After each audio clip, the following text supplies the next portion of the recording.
My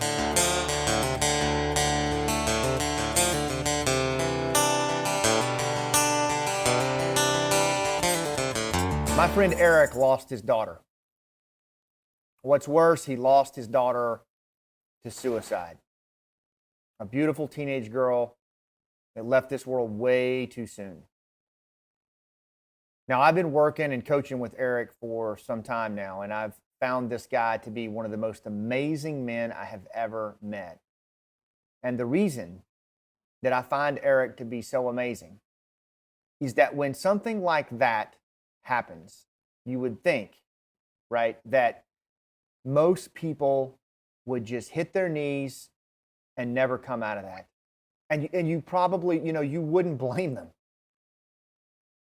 But when that happened to Eric, as devastated as he was at the loss of his daughter Zoe, as badly as he hurt, and as much pain as he felt, he found a path through that pain where he wasn't just surviving in grief. He found a way to thrive beyond it. He found a way to take Zoe's life and her lessons and to share them with people for good and for positive outcomes. He's wrote a book called A Sherpa Named Zoe. He's built this amazing training regimen on resilience, and he teaches leaders how to establish and build and train on resilience in their life. And he's changing the world one grief-stricken leader at a time. And you think, how in the world could someone do that? How could someone go through something as traumatic as the loss of their child, but yet then transform it into something so powerful, something so servant-based, something that leaves tracks far beyond their time on this earth, something bigger than themselves? And that's exactly what Eric did. He answered the tap on the shoulder. Life tapped him on the shoulder and he answered it. That slogan, I love that. It comes from Winston Churchill, former Prime Minister of Great Britain, an amazing leader for the free world during World War II. And old Winston said this: "To each there comes a time in their lifetime, a special moment, when they are figuratively tapped on the shoulder and offered the chance to do a very special thing, unique to them and fitted to their talents." What a tragedy if that moment finds them unprepared or unqualified for that which could have been their finest hour. Winston Churchill. You know what? Life is going to tap you on the shoulder 2 to 3 times this year. That's right. In the rest of 2017 and 2018, studies show that a pivotal moment, that's another name for a tap on the shoulder, it's going to happen to you 2 to 3 times this year. And you ask, okay, well, what is a tap on the shoulder? What is a pivotal moment? Well, it is a period of time or an event that happens in your life that is pivotal, that is strategic. It is a strategic opportunity that presents itself in your life, where that if you respond to that tap, it could be your finest hour. It could create or lead to something massively strategic. It could be that thing that allows you, that catalyst moment that allows you to leave deep tracks in this world. The theme for October 2017 and rooftop leadership is leave tracks, right? Those indelible impressions in the earth that serve the people who follow us, not even the people around us. Right? That's what it means to have purpose in your life. And to do that, answering the tap on the shoulder when it happens is absolutely essential to leaving tracks. Now, so think of, a pivotal moment or a tap on the shoulder as kind of a synonymous thing. They're the same thing. But it's an opportunity that is strategic in nature, right? And so let me ask you something.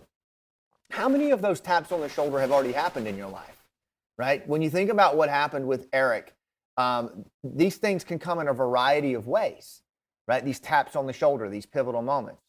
How many have already passed you by?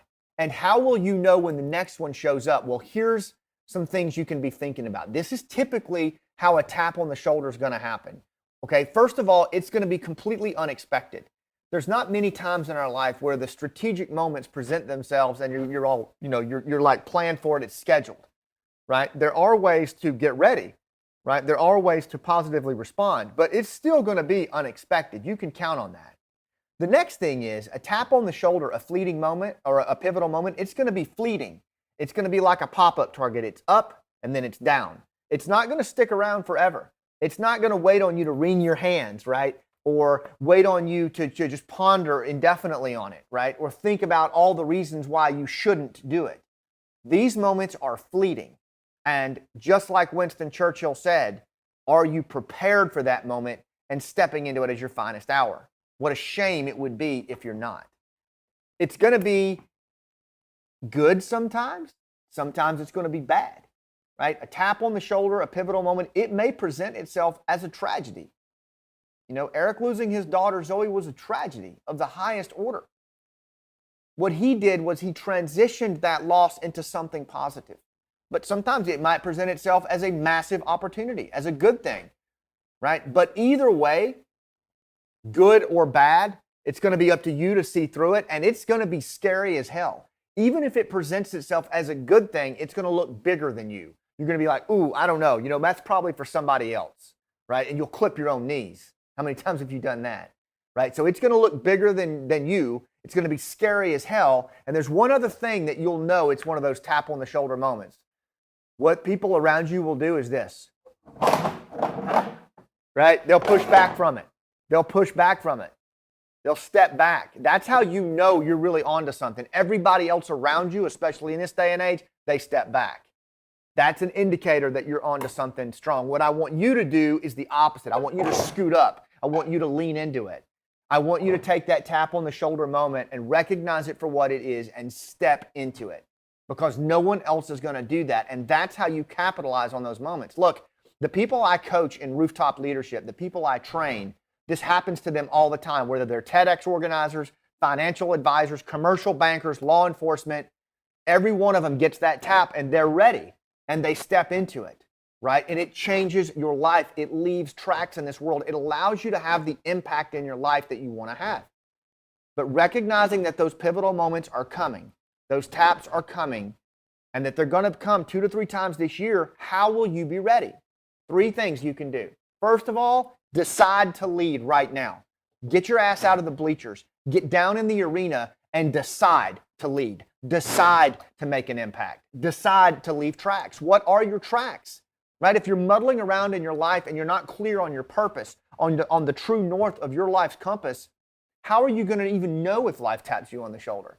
How are you going to know that if you're not clear on what your tracks are, on what you're here to do as a meaning-seeking creature? How will you even know? So decide to lead, decide to make an impact, and do the work to get clear on what you're here to do. You'd be amazed what that does, just getting out of the bleachers and down into the arena. You'll find you're surrounded by people you respect, and you'll find there aren't that many people in that space.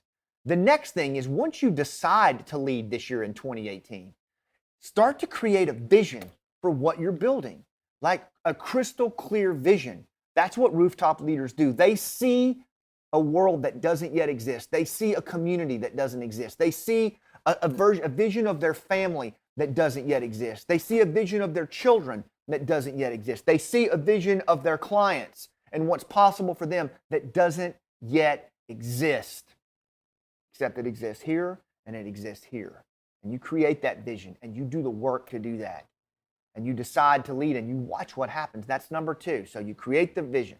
And the third is you prepare, you train, you get ready because you know it's coming. When Special Forces or Navy SEALs get ready to go on a target, we decide to lead. And then we create a vision of what we want the outcome to be, and then we prepare deeply. We train and we rehearse and we practice. It's called deep preparation, deep practice. And we do the reps and we grind. And so guess what? When that tap on the shoulder moment comes, good or bad, fleeting up and down, bigger than us, we just step into it because we know that that's what it has to do. That's what it has to be. So remember what I said about these tap on the shoulder moments. They're coming, but you've got to decide to lead. You've got to create the vision for what you want, and you've got to prepare deeply. And if you do that, you'll find that you can leave deep tracks in this world. It's not rocket science. It's not a mystery. It's just most folks aren't willing to do it. I hope you found this useful. I hope that you'll share this with your tribe. If you're not enrolled in our newsletter, please do, because we're constantly hitting this kind of stuff. And share this. Share this video with people who need it. Share it with your kids. This is a movement about leadership. So share this vision, share this information, and let's build this tribe out. Thanks for what you do, and I'll see you on the rooftop.